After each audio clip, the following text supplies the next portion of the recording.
Welcome to Samba Samba. Enjoy the video. In this video, I will explain how to make virgin margaritas with margarita mix. First, gather your essential ingredients: a good quality margarita mix, fresh lime juice, and plenty of ice. Next, prepare your serving glasses. You can rim them with salt or sugar for that authentic margarita feel.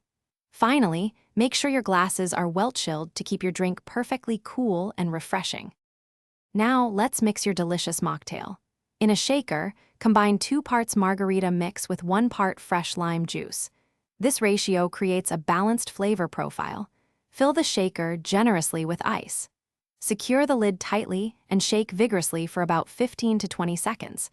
This ensures your drink is thoroughly chilled and perfectly blended, ready for serving. With your mixture perfectly chilled, it's time for presentation. Strain the contents of your shaker into your pre-chilled, rimmed glass. Be sure to use a strainer to catch any ice shards. For a classic touch, garnish your virgin margarita with a fresh lime wedge or a colorful citrus wheel. Serve immediately to savor the crisp, refreshing flavors of your expertly crafted drink.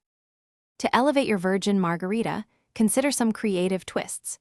You can experiment with adding a splash of orange juice or pineapple juice for a fruity variation. For a delightful effervescence, try topping your drink with a bit of sparkling water or club soda. These simple additions can transform your mocktail. Also, be sure to check the description below for a link to smart speaker deals and other fantastic offers to enhance your home experience. Thanks for watching. Consider subscribing if we helped you.